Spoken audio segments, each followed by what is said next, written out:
President Recep Tayyip Erdoğan was seen conversing with one of Turkey's most notorious mafia bosses on Saturday at the wedding of a social media troll who is known for his extremist views about Kurds and Shiites, causing a storm of criticism on Twitter and other social media platforms. Many social media users voiced their anger at the president's apparent friendliness with alleged mob boss Sedat Peker and for attending the wedding of notorious social media user Taha, who has long been accused of harassing critics, activists, journalists, and other public figures. One Twitter user posted a picture of the wedding ceremony and wrote, "On one side you can see the guy who wants the death of all whites, Taha, and on the other the side the president and his family attending the wedding. What a country." Another Twitter user criticized Erdoğan, who was an official witness at the wedding, describing such a move as participating in UN's hate crimes. During the wedding, Erdoğan was seen shaking hands and conversing with the mafia leader, who was sentenced to 10 years in prison in August 2013 by the Istanbul 13th High Criminal Court for his involvement in Ergenekon, a network of Kemalist nationalists who are alleged to have planned extrajudicial killings and bombings in order to trigger a military coup in Turkey.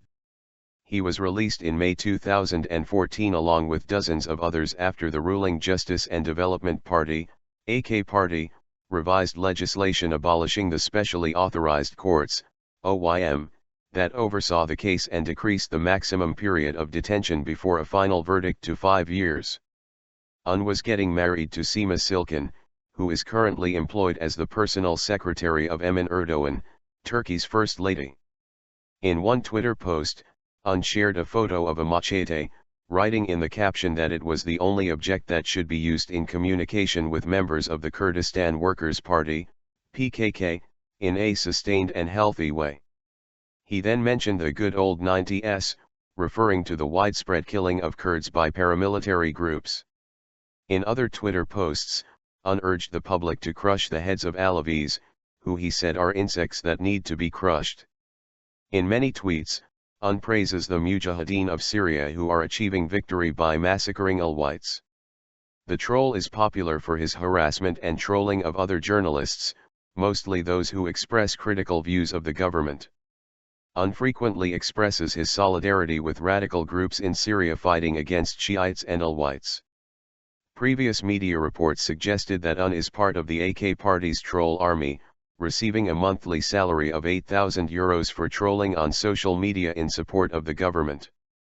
Bülent Yıldırım, the head of the Humanitarian Aid Foundation, HH, was also seen participating in Erdoğan and Peker's conversation, prompting debate on social media about what a president, a mafia boss and the leader of an international aid organization could have in common. Yıldırım was also an official witness at the wedding. Yıldırım is known as the mastermind behind the Gaza aid flotilla, an attempt to transport humanitarian aid and construction materials to Palestinians in the Gaza Strip, which has been under an Israeli blockade since 2007. In May 2010, Israeli commandos killed 8 Turkish nationals and an American of Turkish origin in international waters on the Mavi Marmara.